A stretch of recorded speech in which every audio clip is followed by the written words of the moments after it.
My day starts when I pull onto Madison Avenue, because the first thing I see is all of our guests lined up to come in. I turn all the lights on, I turn all the ovens on, and the first people I actually deal with are my cooks. Right? After you finish cutting up, we cook food from scratch. We chop up vegetables from scratch.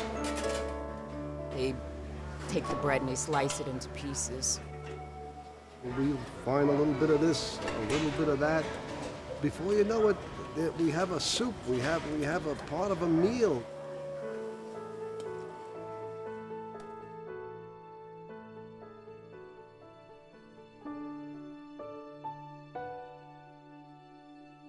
There are so many Long Islanders that are only a paycheck away from needing our assistance.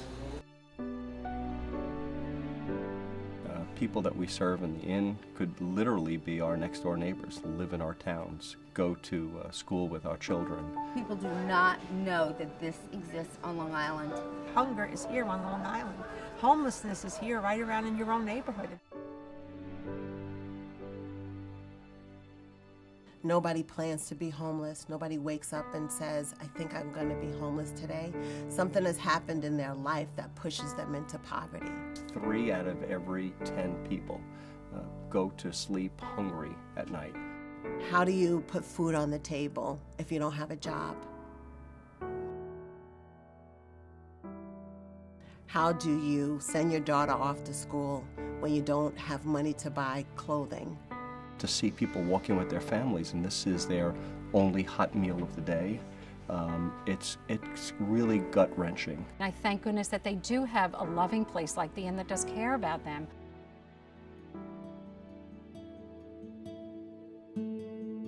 The inn was founded in 1983 by Mike Moran and Pat O'Connor and a small group of concerned volunteers who opened the first soup kitchen in Nassau County after they woke up to the reality that there were hungry and homeless people here on Long Island. From that first soup kitchen in Hempstead, today we have soup kitchens operating across Nassau and Suffolk County where everyone is offered a free, hot, nutritious meal with no questions asked. We also operate several emergency shelters for anyone who is homeless, and we have a long-term housing program with supportive services for people who want to break the cycle of poverty.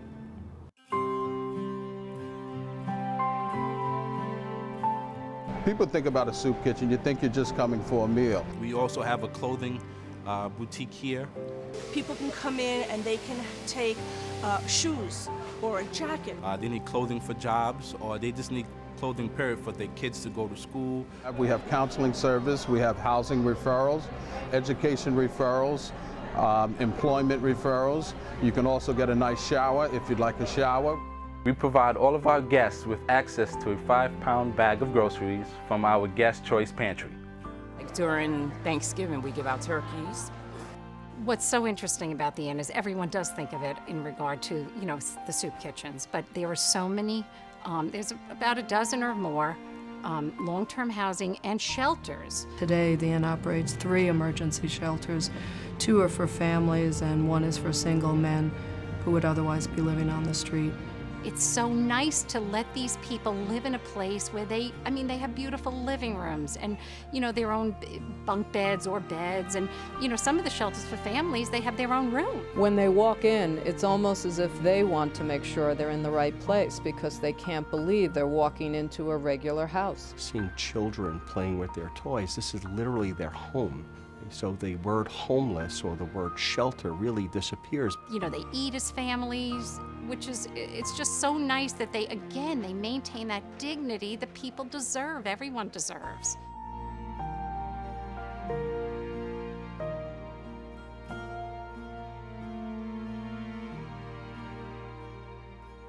I think that the people who work here are passionate. The staff is, I marvel at them. I could never do what they do. There are people coming in asking for clothes, asking for showers. Some need counseling, some need help with getting insurance. 400 or 500 people per day. 3 people run this. The volunteers just do an absolutely incredible job. I am so proud to be affiliated with something like this. I really am. It's an amazing place to work. Everybody should be able to help someone. There's that saying, to give back. And to give back is a wonderful thing. You feel it in your heart and your soul. There was a time when I was actually hungry. And if I can just, if my coming here for 4 or 5 hours help somebody not be hungry, that's a simple thing for me to do. When somebody walks out after having their meal and they say something like, thank you, that's how we volunteers get paid.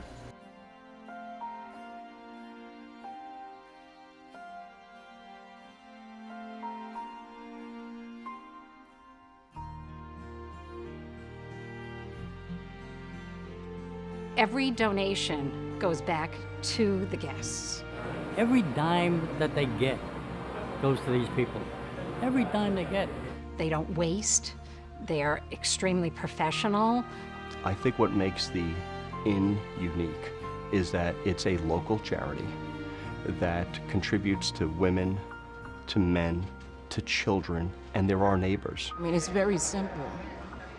All people have to do is to help us so we can help others. Whether it's contributing food, money, time, we need them for the Inn here to survive. When a corporation decides that they can help at the Inn, there's many ways they can become involved. Food drives, clothing drives, fundraisers, which many of them have done. But they also, some of them take a very big step of allowing their staff to come down and actually volunteer in the soup kitchen during their business hours. And that is a life-changing experience for many of the volunteers. We have a group of people that want to come back year after year. We bus them here. We get pizza for everybody.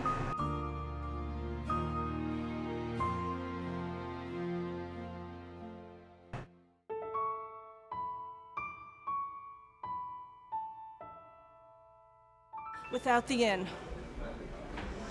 oh my God, I don't know. Without the Inn, these people would be on the street sometimes without any clothing, without any food. And we all know that that cannot be. Oh, I would hate to see what would this area be like without the Inn, because, I mean, it really does help people just get by day to day. You know, without the Inn, it's just devastating to me what these people would be doing. What would they do? Where would they go? You know, what would they have? Nothing. I just can't imagine them being hungry, especially these little kids. I can't imagine these kids being hungry. That would kill me. We can't solve all the problems of the world, but if you can make one little difference in somebody's life, that really means a great deal.